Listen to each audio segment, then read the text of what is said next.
नमस्कार। खांसी प्रत्येक व्यक्ति इस समय ना परेशान है, कुछ तो बीमारी की वजह से, कुछ एनवायरनमेंट की वजह से, कुछ साइकोलॉजिकल और हल्की सी बलगम खांसी से भी हम परेशान है कि कहीं हमें कोरोना तो नहीं है।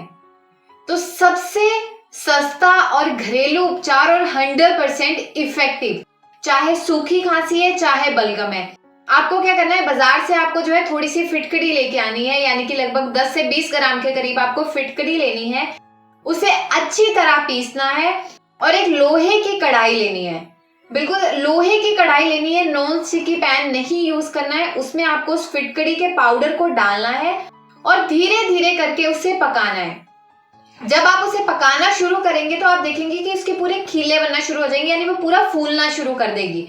उसकी साइड बदलते रहना है और उसे अच्छी तरह एक फाइन पाउडर बनाना है। इससे क्या है, हम फिटकरी का शुद्धिकरण करेंगे और उसमें जितने भी विषैले पदार्थ हैं उसे हम पूरी तरह से बाहर निकाल देंगे। उसके बाद आपको क्या करना है, 100 ग्राम देसी खांड यानी कि 100 ग्राम देसी चीनी लेनी है और उसमें आपको वो 10 ग्राम जो शुद्ध की हुई फिटकरी है उसे मिलाना है। दोनों को अच्छी तरह से पीस के मिक्सचर बना के जो आपका मिक्सचर बनेगा, यानी 100 ग्राम खांड और 10 ग्राम फिटकरी यानी 110 ग्राम जो मिक्सचर बना, उसकी आपको इक्वल क्वांटिटी में 14 पुड़िया बनानी है, यानी लगभग 7 ग्राम के करीब जो है आपकी एक पुड़िया बनेगी।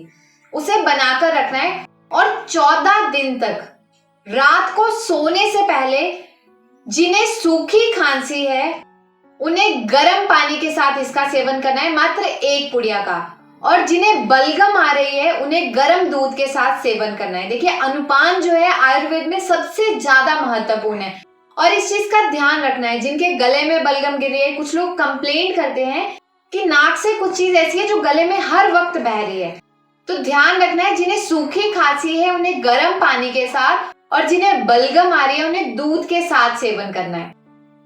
इसी तरह अगर आप कोई भी और बीमारी को लेकर हमसे जानकारी चाहते हैं, आप हमारे चैनल में बाकी वीडियोस देख सकते हैं, आप हमसे संपर्क कर सकते हैं। और अगर आप कुछ भी मुझसे कंसल्ट करना चाहते हैं किसी भी बीमारी को लेकर, तो आप मुझसे ऑनलाइन कंसल्ट कर सकते हैं।